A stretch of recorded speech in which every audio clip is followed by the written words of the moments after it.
Hello, this is George Senda, the guy from Pittsburgh, and I have managed to do something that most people don't manage to do. Took on the number one most hated company in the country and won. Now, by some people, it's a cross between, excuse me, Comcast and AT&T. But before my mother died, Comcast came in here. They brought in three technicians. The first two didn't know their head from a hole in the ground. Not what I would normally say. You can get an idea what. The third guy knew what he was doing. He came in and he brought a drill in about 3 times the length of where my hand is here. I mean, this thing was huge. And he drilled a hole in the wall between the outside wall to my living room underneath my window and the inside wall because the cable was defective. And in our building, if you're on the first floor, the controls and wiring for the cable are on the floor of the second floor balcony. The second floor, the controls are on the floor of the third floor balcony, and the third floor, they're about by your head. And this is really old wiring, so it does go out. They found one guy came in and he disconnected the plug to my phone line in the living room. He said it's dead. So I don't know if he knew what the hell he was doing or not. There's just a hole in the wall now with no guts, no nothing, just the wires sticking. He may have chopped all those off. I can't use the phone in the living room. That's why I have to have these and a satellite phone, which means I may or may not be able to hook up a phone in there if I ever do have Comcast back in. But anyway, he takes this drill, it's longer than this, drills a hole through the wall, and said, I got to blow the cable in. And he said, tell the business office not to charge you. It's $100. So I call the business office. Oh, we can't do that. We'll do that. I don't remember which at this point. It's been like 4 or 5 years. So I cancel the cable. And I start getting bills from Comcast. Then I start getting bills from collection agencies. And I write the collection agency and I call the collection agency. Look, I'm never going to pay this bill until you take off the $100. Because I don't have a problem paying what I owe. It was $127. Plus to restore cable or internet, I would have to pay a deposit at this late date. Now I don't have $127 right now. I'm talking later in the year when I get all my stuff out of the pawn shop and the coin dealer and pay off the last remaining payday loan that I've been rolling over for over a year now. Had that damn thing paid off. My mother died. I had to do it again to help Kathy. And so today I'm looking at my email and I get a thing from Credit Watch site, and they said your credit has improved. And I went, well, that's funny. 2 credit cards. I'm not you. They're up there because I had to pay bills and buy cat food and different things. So I wonder what that's all about. So I look and it says this dispute you made with the collection agency has been removed. The debt has been removed to not only the collection agency but the original creditor, which is Comcast. You owe them nothing. So I'm just dumbfounded.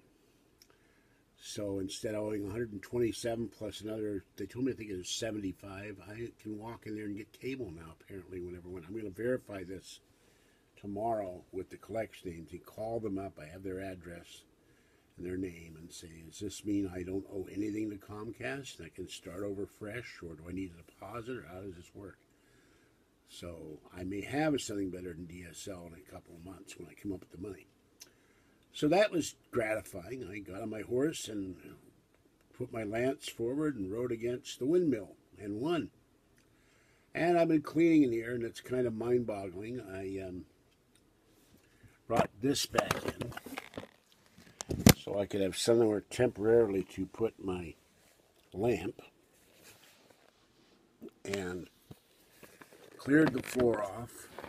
And it's a case of going through stuff and saying, I wonder what's in this box. So I found one box of clean laundry, a bag of laundry that needs to be washed, another bag of clean laundry.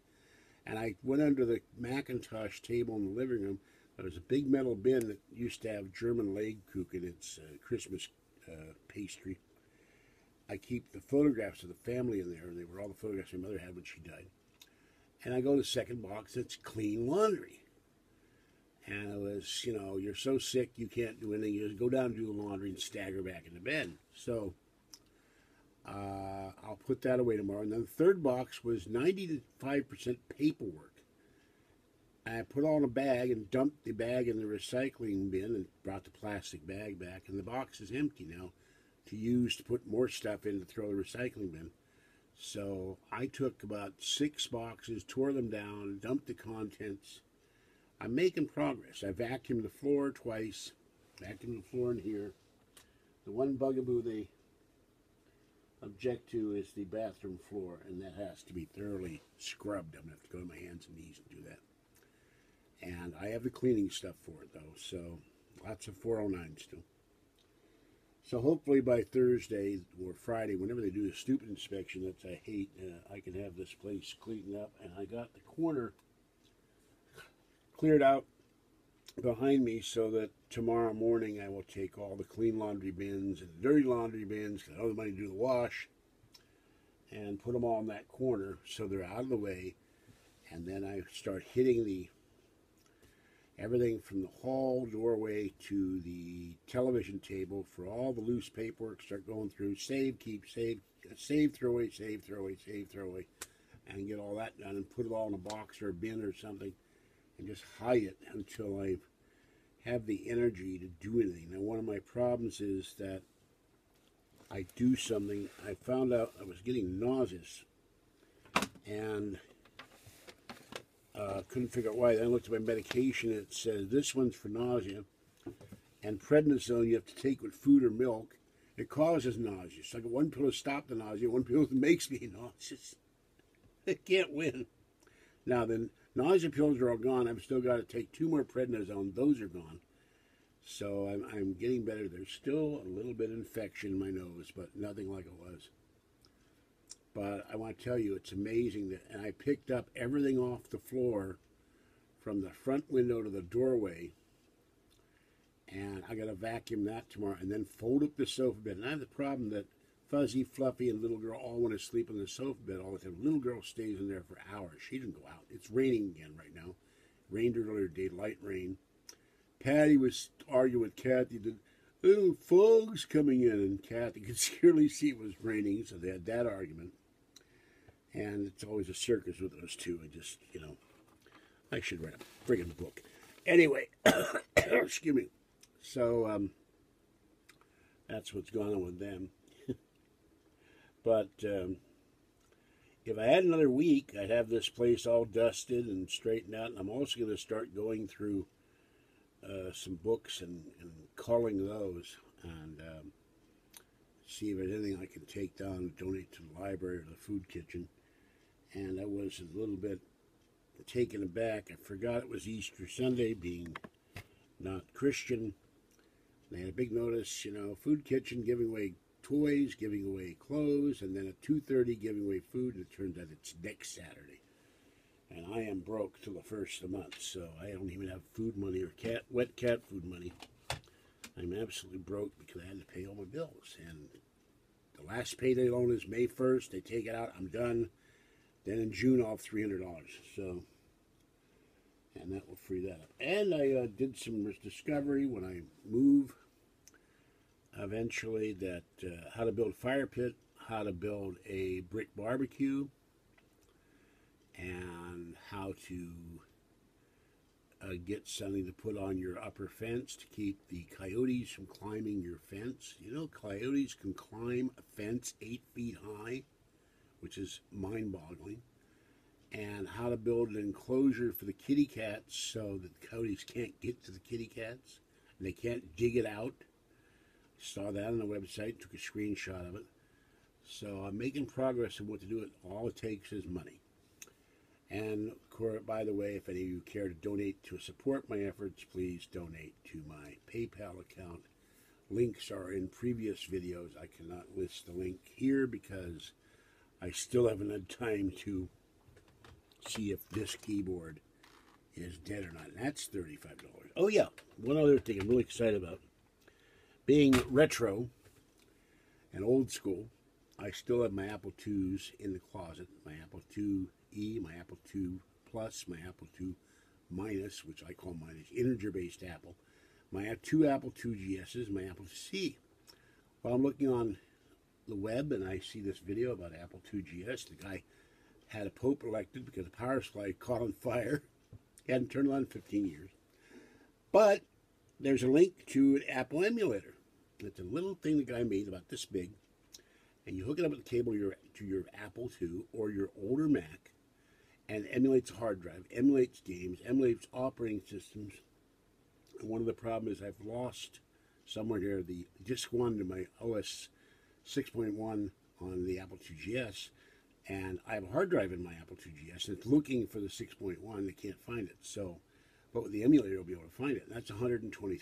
And then with the same video, another video, the guy says how to hook up your Apple IIc, I think he had, to a 30-inch Mac monitor. So, and then he goes through all this. You get the adapter, you get the HDMI cable adapter, you get this, you get that. And then he says, but what you can also do is take the cable, the yellow cable, and just plug it in the back of your TV set. So that means when I get done with all this cleaning, I can go in the closet and get my Apple II GS, which is, or my Apple IIc, run the yellow video cable, the RGB cable, in the back of my Sony, and I'll have 48 inches of screen display to play my older games when I'm really, really bored, and there's nothing to do and nothing to watch, and I can't sleep or whatever. I can play my old Apple II games, which is really cool. And I don't know if you can do this with an Amiga or Commodore 64 or or Nintendo 64, Sega, Genesis. I've got those three, and I've got even an Atari 5200 somewhere around, or it's in Kathy's storage. So I'm into old retro gaming, and one of the things, of course, if I ever did win the lotto, I build a room in my house. It would be the gaming room. It would be all my computers and all my game machines and lots of video game consoles and sit-down video games and pinball machines, and I'd go crazy and probably spend, I don't know, 3 days a week in there just playing video games and never coming out again except for coffee and going to the bathroom. So I would love it. Go back and play. I've been looking for 2 games I love. You can't find the arcade now, which is sad. They have multiple things with multiple games. I like original stuff. Mappy and, of course, the original stand-up. But at this point, it'll be hard on my back. Or the sit-down Spy Hunter, my favorite game ever other than Gauntlet. And I love those old games. So, all right, this is George Senda, the guy from Pittsburgh. Have a great evening. Hope you had a great Easter. Stay safe and dry out there, and I'll catch you next time. Bye-bye for now.